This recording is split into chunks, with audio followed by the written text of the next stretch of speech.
최근 이슈 중에 눈에 띄는 세 가지 뉴스가 있습니다.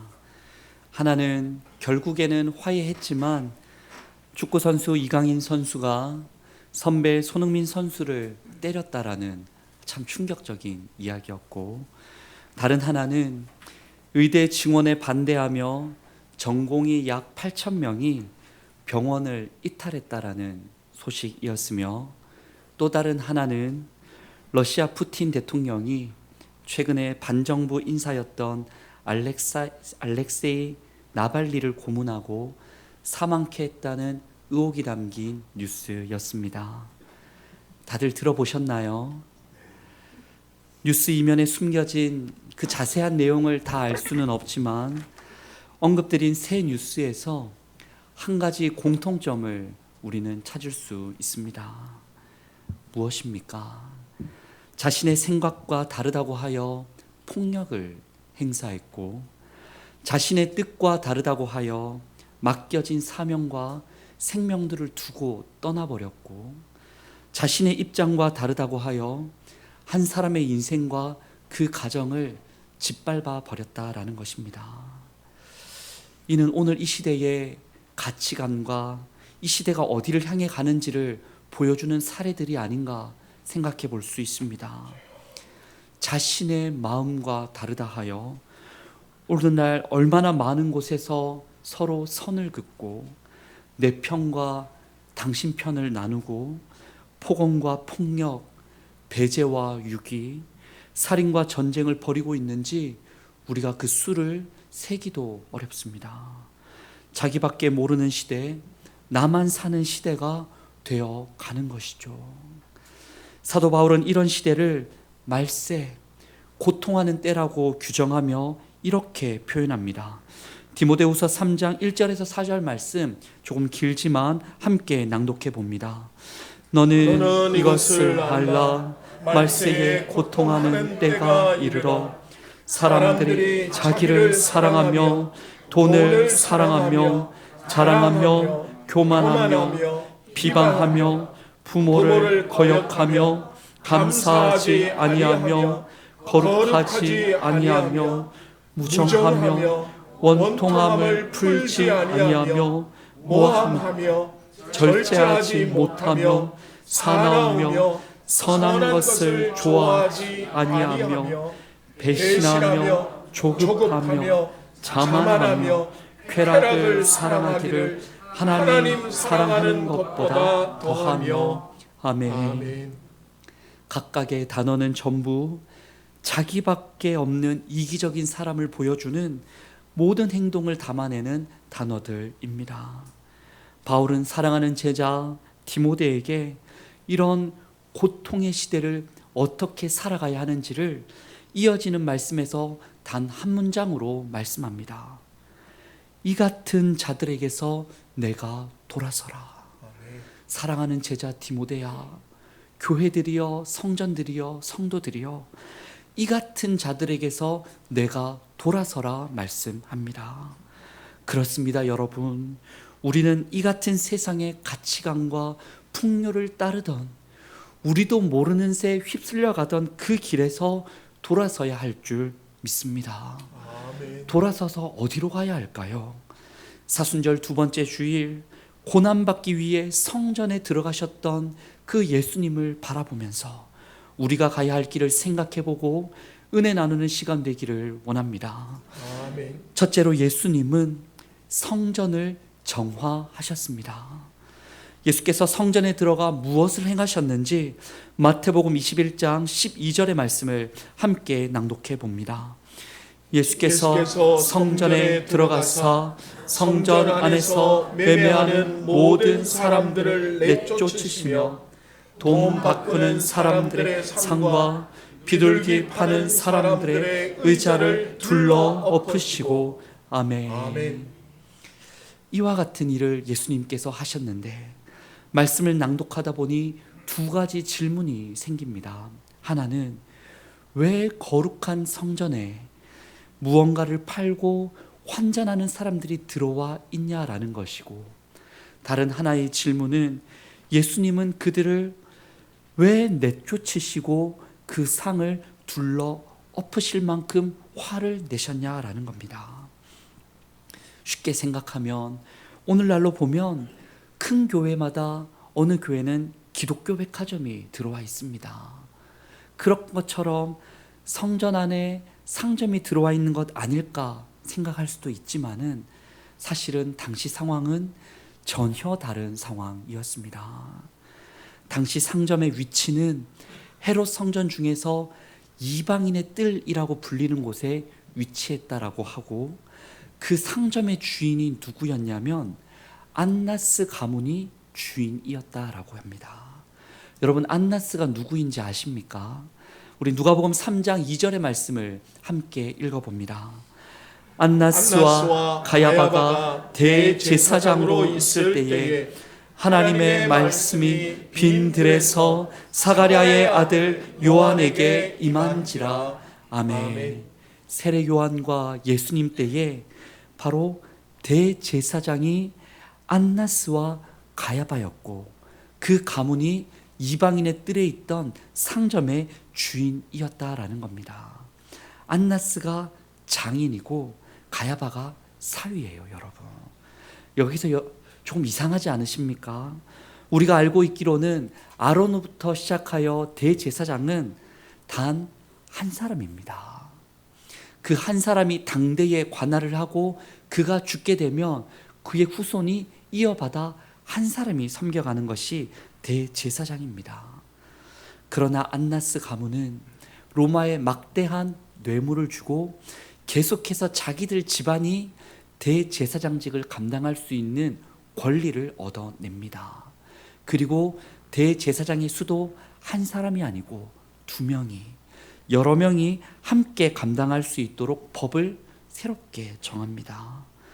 또한 이방인을 위한 이방인의 뜰이 처음부터 있었던 게 아니라 헤롯 성전을 증축할 때에 새롭게 생긴 땅에 있다 보니까 원래 성전에 상점이 있는 것은 아니니 법적으로 문제가 없다라고도 사람들을 설득했습니다. 그렇게 그 상점을 만들고 주인 노릇한 안나스 가문이에요. 그 상점에는 무엇을 팔았냐면 제사를 위해 필요한 모든 것을 다 팔았다라고 합니다. 소, 양, 비둘기, 밀가루, 올리브 기름, 포도주와 나무 등을 그곳에서 팔았습니다. 그러니까 제사를 위해서 멀리서 온 사람들이 재물을 가지고 오잖아요. 준비를 해서 오면 먼저 그것을 심의하는 사람들이 있었다라고 해요.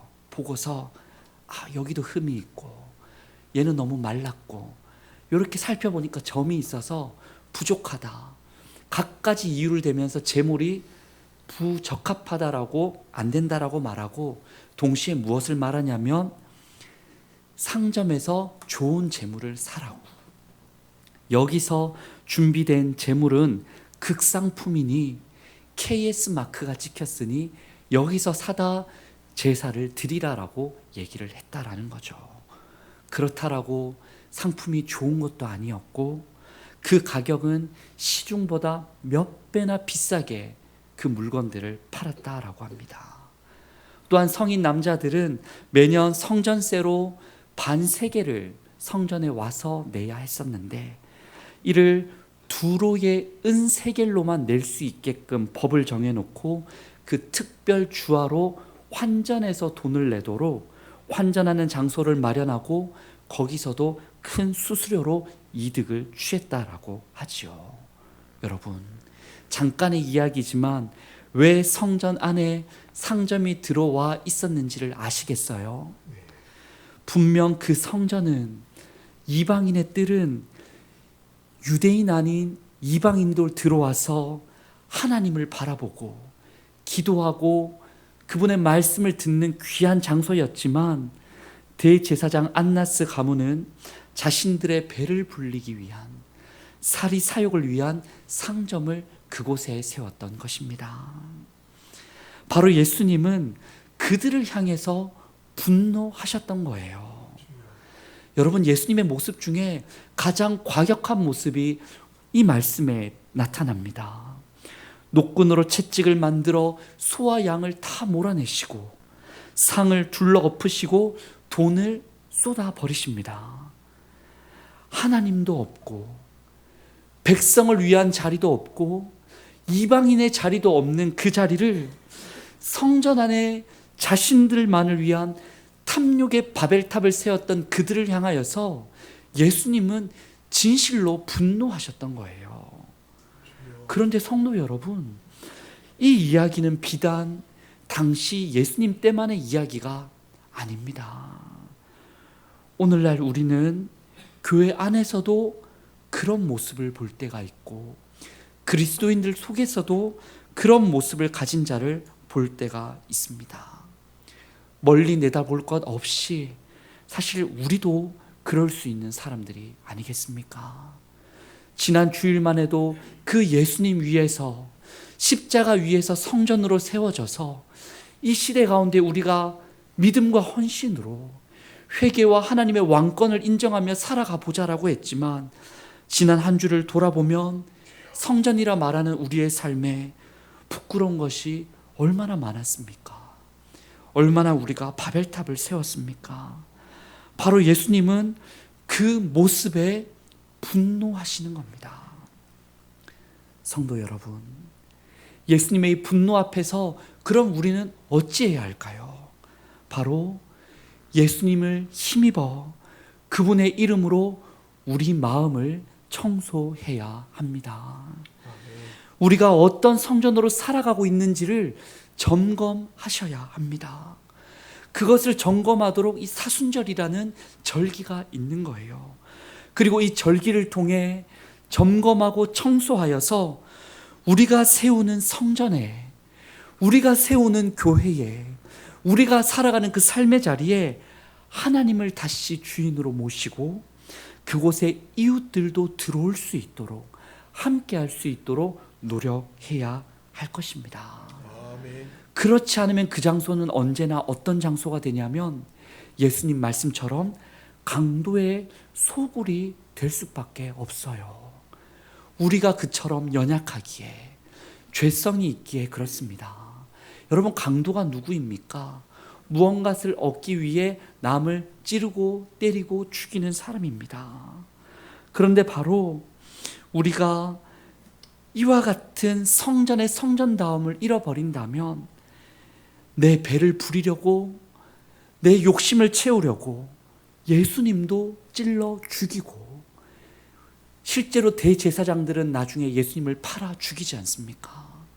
또한 우리는 이웃도 찔러 죽이고, 이웃이 하나님께 올 길을 다 가로막고 이웃들에게 상처를 주고 나만을 위한 교회가 될 수 있음을 우리는 경계해야 하겠습니다. 그렇다면 어떻게 우리는, 교회는, 나는 이웃과 함께하는 성전이 되어갈 수 있을까요, 여러분? 성전을 종하신 예수님의 이어지는 가르침을, 말씀을 보기를 원합니다. 본문과 평행 본문인 마가복음 11장 17절의 말씀을 함께 낭독해 보겠습니다.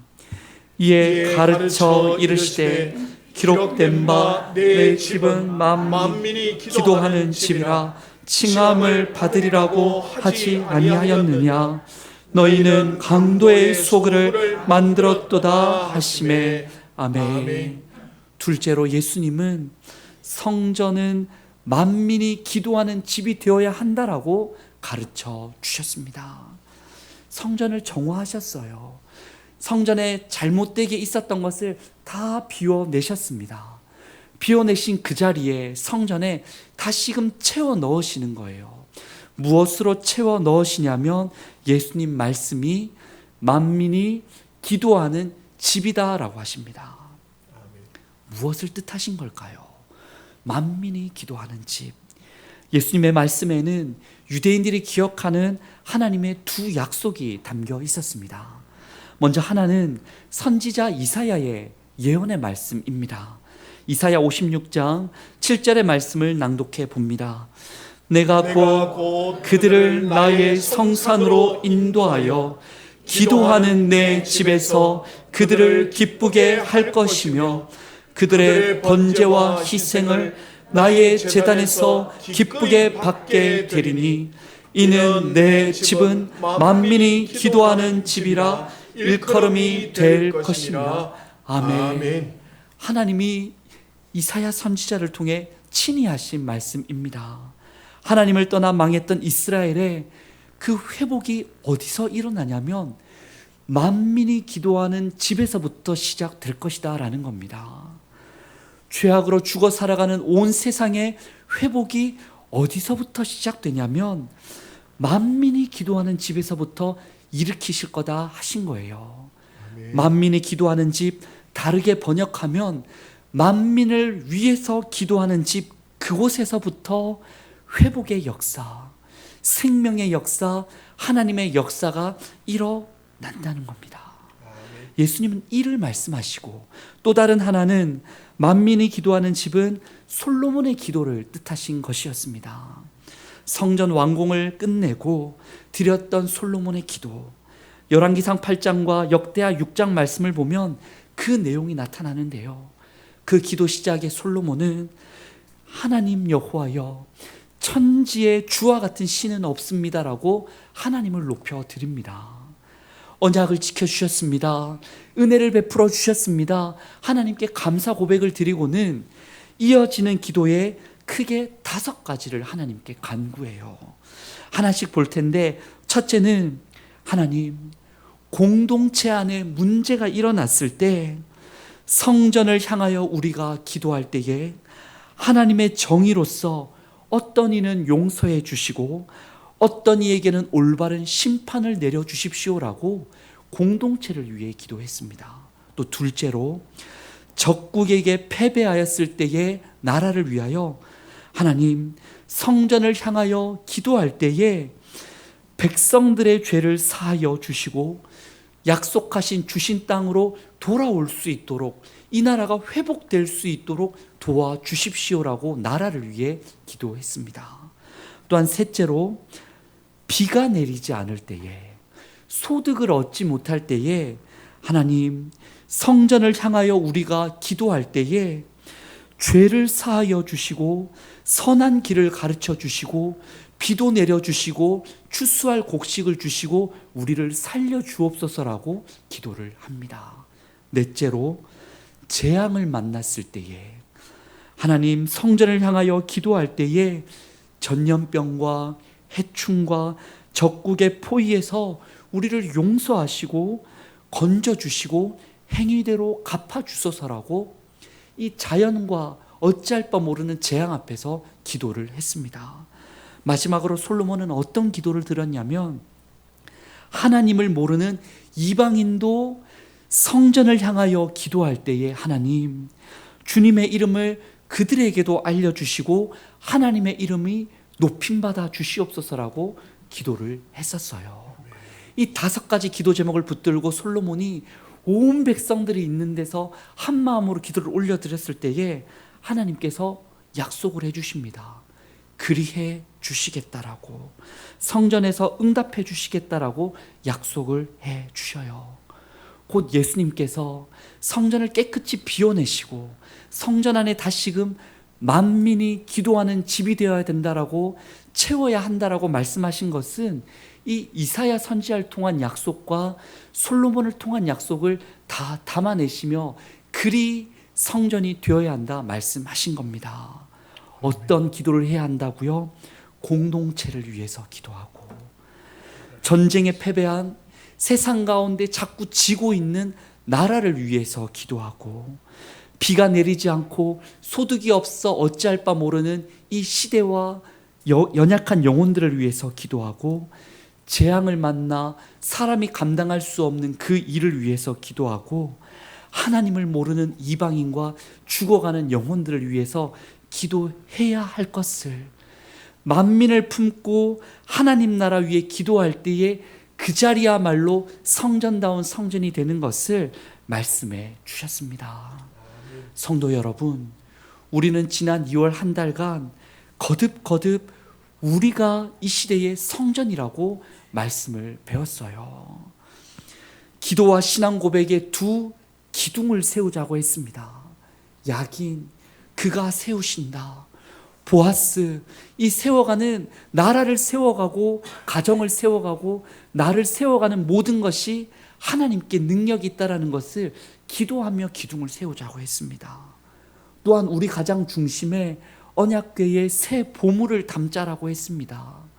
두 돌판과 같은 새 언약을 마음과 삶에 새기고 만나의 항아리가 같은 하늘의 양식이신 예수를 먹고 성찬을 나누며 아론의 그 쌍난 지팡이와 같은 예수 그리스도의 그 십자가를 붙들고 소망 가지고 우리가 나아가자라고 했습니다. 지난주에는 그 예수님의 산 위에 이와 같이 성전을 세우자고 했어요. 우리가 그저 세워진 게 아니라 예수님 위에 세워진 성전이니 오늘날 시대의 성전에 걸맞은 삶을 살자라고 했습니다. 그런데 그 성전에 무엇을 채워야 하는가? 내 안에 무엇을 채워야 하는가? 우리 교회에 무엇을 채워야 하는가? 예수님은 알려주시기를 내 안에 있던 바벨탑을 다 버리고 우리는 만민을 위해 기도하고 이웃을 품는 성전이 되어야 할 것을 말씀하십니다. 그래서 앞으로는 우리 새벽기도 시마다 하루씩 솔로몬의 그 기도 제목을 가지고 예배하고 마무리 기도할 때에 공동체를 위해, 나라를 위해, 또한 이 시대의 어려움을 위해 재앙을 놓고 또 예수님을 모르는 이방인을 위해 하루씩 함께 기도해 보고자 합니다. 또한 금요 심야 기도회 시에도 만민을 품고 합심하여 기도하고자 합니다.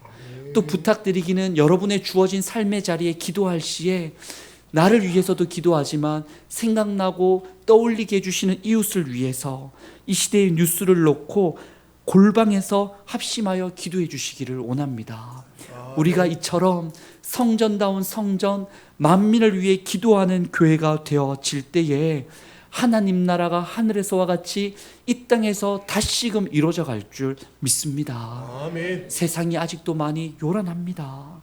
난리와 소문이 끊이지 않고 자기와 다르면 배척하고 억압하고 차별하는 시대이지만 희망이 없어 보이지만 우리가 만민을 품고 기도할 때에 희망 없어 보이는 예수님 당대에 예수님으로 말미암아 희망의 빛이 성전과 온 세상을 관통했듯이 우리를 통하여 회복과 평화, 사랑과 은혜의 재창조의 역사가 일어날 줄 믿습니다. 아멘. 바로 그리고 이어지는 본문은 예수님의 이런 성전 정화의 실천과 만민을 위한 기도의 집이라는 가르침 이후에 실제로 어떤 일이 일어났는지를 우리에게 보여줍니다.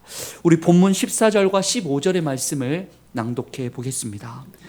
맹인과 저는 자들이 성전에서 예수께 나옴에 고쳐주시니 대제사장들과 서기관들이 예수께서 하시는 이상한 일과 또 성전에서 소리질러 호산나 다윗의 자손이여 하는 어린이들을 보고 노하여 아멘. 아멘. 오늘 말씀의 셋째 메시지는 예수님을 통하여 성전과 나라의 실제적인 변화가 일어난다라는 것입니다. 아멘. 예수님께서 버릴 것을 버리게 해주셨고 채울 것을 채우도록 말씀해 주셨더니 실제적인 일들이 곧이어 일어납니다. 장애인들이 사실은 성전에 못 들어오도록 막아왔던 장애인들이 그곳에 들어와서 치유의 하나님을 경험합니다.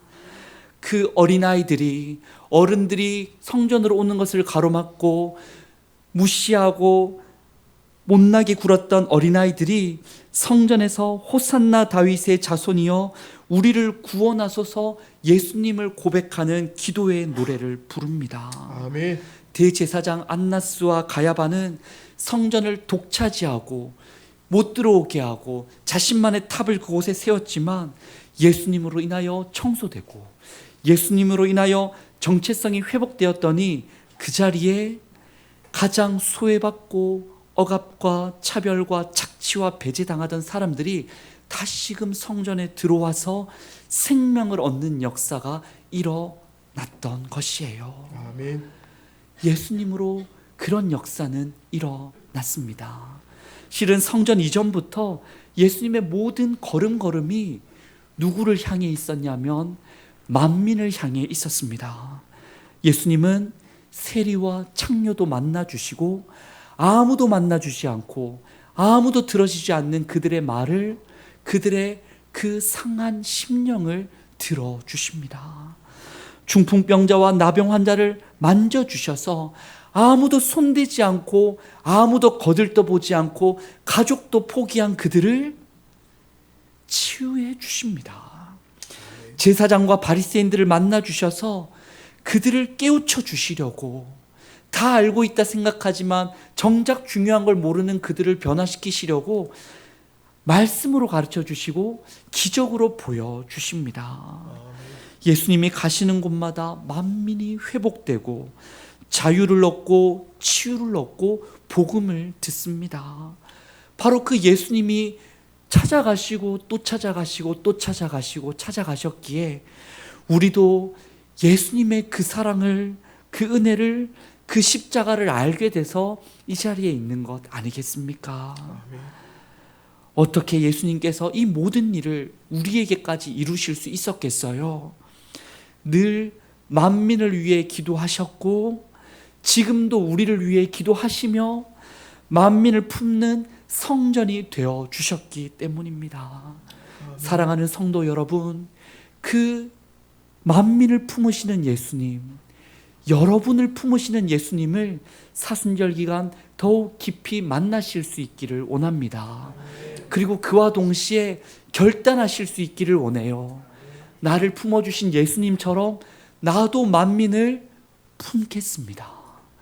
나도 만민을 위해 예수님 따라 살아가겠습니다라고 결단하는 우리들이 되기를 원합니다. 구체적으로 어떤 실천을 어떻게 살아가야 할까요? 저는 이 말씀을 준비하던 중에 한 뉴스 기사를 접하게 되었어요. 영화 울지마 톤즈라는 영화가 있습니다. 보신 적 있으실까요? 그 울지마 톤즈에 고 이태석 신부의 두 제자가 한국에서 전문의 의사에 합격을 했다라는 뉴스 기사였습니다. 사진에 보면 두 사람이 서 있잖아요. 그런데 이 두 사람이 여기에 서기까지 그냥 설 수 있었던 것이 여러분 아니었어요. 이태석 신부는 87년에 인제대학교 의대를 졸업하고 이후에 천주교 신부가 되기로 결심을 합니다. 가족들의 반대도 있었지만 하나님의 부름을 그것을 경험하고서 신부가 되어 2001년에 내전 중인 아프리카 남수단 시골 마을에 들어가서 선교사로서의 삶을 살아갑니다. 이곳에서 병원을 짓고 학교를 세우고 브라스 밴드를 만들고 의료 선교 활동을 벌이다가 2010년에 대장암 투병 중에 48세로 별세하게 됩니다. 정말 짧은 10년의 사역을 그분이 하였었는데 그 한 사람으로 인해서 남수단에 놀라운 변화가 일어납니다. 누구도 가려고 하지 않는 그 땅으로 그분이 가서 병든 사람들을 치유하고 희망 없는 마음들을 위로하고 한센병자를 찾아가 만져주고 버림받은 아이들을 가르쳤어요. 그랬더니 그 한 사람으로 인해 정말 남수단 만민을 품는 성전으로 그분이 살았더니 언제부턴가 그곳에 전쟁으로 지친 사람들이 치유하게 되고 회복하게 되고 자유를 경험하고 제자들이 남수단을 변화시키는 리더로 세워지고 남수단 교과서에 초, 중고 교과서에 이태석 신부가 실리게 되고 그는 죽고 만날 수 없지만 지난주 뉴스에도 의사가 된 그 두 명의 제자는 이태석 신부의 그 마음을 우리가 이어받아서 한국에 남아서 의사가 될 수도 있지만 나를 위해 편하게 살 수도 있지만 내 조국, 내 죽어가는 이웃을 위해 우리가 그곳에 돌아가겠다라고 이야기를 하게 되었던 것이죠. 저는 그 영화에서 이태석 신부가 했던 한 문장의 말이 아직도 생생하게 기억이 납니다. PD가 어느 장면에서 물어요. 신부님은 왜 남수단으로 오셨습니까? 그랬더니 신부님 대답이 자기도 잘 모르겠다는 거예요. 저도 잘 모르겠어요. 의료봉사차 남수단에 그저 한 번 왔었는데, 그런데 그때에 그저 자신의 마음에 이런 마음이 들었다는 거예요. 아, 그렇구나. 여기에서 내가 무언가를 할 수 있겠구나라는 그냥 그 생각이 스쳐 지나가더라는 겁니다. 내가 의사로서 아픈 자들을 고쳐줄 수 있겠구나. 음악을 사랑하는 사람으로서 그들에게 노래를 가르쳐 줄 수 있겠구나. 내가 신부로서 그들에게 평화를 심고 희망을 심어줄 수 있겠구나. 나는 그저 뿌리면 하나님께서 하시겠구나라는 마음이 들더라는 겁니다. 그렇습니다, 여러분. 만민을 위해 기도하는 성전으로 우리가 무엇을 해야 하고 할 수 있겠습니까? 대단한 일이 아니어도 괜찮습니다. 그저 내가 할 수 있는 것부터 하나씩 하루하루 품어가는 거예요. 사순절 기간 나만을 위해 왔던 모습이 있다면, 주님이 원치 않으시는 부끄러운 게 있다면 내 성전 안에 있는 것을 청소하는 겁니다. 자신만을 아는 시대 속에서 조금 더 다른 사람들의 생각, 입장을 들어주고 경청해 주는 겁니다. 나와 다른 사람들이 교회를 찾아올 때에 내 편이 아니라고 생각한 사람이 무언가 부탁할 때에 따뜻하게 맞아주는 겁니다. 그저 다른 사람들이 아파할 때 함께 울어주고, 다른 사람들이 웃을 때 함께 웃어주는 거죠. 그리고 기회가 될 때마다 만민을 품고 우리가 대구 지역을 위해, 내 배우자와 자녀와 부모님을 위해, 친구들을 위해, 우리의 주어진 만나지고 자꾸 떠올리게 하는 그 사람을 위해서 진심으로 기도하는 겁니다. 그럴 때에 예수님 위에 세워진 우리가 성전다운 성전이 되어줄 수 있고, 성전다운 나와 우리 교회를 통하여서 대구 지역, 온 세상에 만민이 하나님 나라를 다시 경험하게 될 줄 믿습니다. 아멘. 누가 그 삶을 살아야 하겠습니까? 나부터, 할 수 있는 것부터 주어진 한 주 우리가 함께 예수님 따라 살아가기를 간절히 소망합니다. 아멘. 주신 말씀을 기억하며 이 시간 결단의 기도를 드리겠습니다. 하나님, 자기밖에 모르는 시대 속에 서로를 돌보고 사랑하고 섬기는 하나님 나라를 허락하여 주옵소서. 대제사장 안나스 가문처럼 내 욕심으로 가득했던, 성전이라고 말하지만 너무나 부끄러웠던 나와 한국교회를 예수님께서 정화시켜 주시옵소서. 우리 교회부터 만민을 위해 기도하는 집이 되게 하여 주시고, 나라는 성전이 할 수 있는 그 작은 일부터 세상을 품고 십자가 지고 나아가게 하여 주시옵소서라고 우리 함께 합심하여 기도하겠습니다. 하나님, 우리를 불쌍히 여겨 주시옵소서. 예수님, 우리를 찾아와 주시옵소서. 성전이라 말하고 그리스도인이라 말하고 교회 안에 있다 말하지만 우리의 마음과 생각, 삶이 얼마나 부끄러운지 모릅니다. 어느새 우리는 나의 바벨탑을 세우고, 어느새 다른 사람들이 못 오도록 그 문을 닫아놓고, 어느새 나만을 위해 하나님조차도 나의 욕심을 이뤄주는 대상으로 여기며 너무나 부끄럽게 걸어왔던 우리의 모습이 아닌지요. 하나님, 이런 연약하고 부족하고 부끄러운 우리를 용서하여 주시사 다시 예수님 찾아와 정화시켜 주시고, 다시금 만민이 기도하는 집으로 정체성을 회복하게 하여 주시고, 다시금 이 시대를 품고 내가 할 수 있는 그것부터 내게 주신 그 상황에서 한 걸음 한 걸음 나아가는 우리 모두가 되게 하여 주시옵소서. 우리를 통해 세상이 위로받기를 원합니다. 우리를 통해 장애인들이 위로받기 원합니다. 우리를 통하여 가난한 자가 먹을 수 있기를 원합니다. 우리를 통하여 탈북민들의 희망을 가질 수 있기를 원합니다.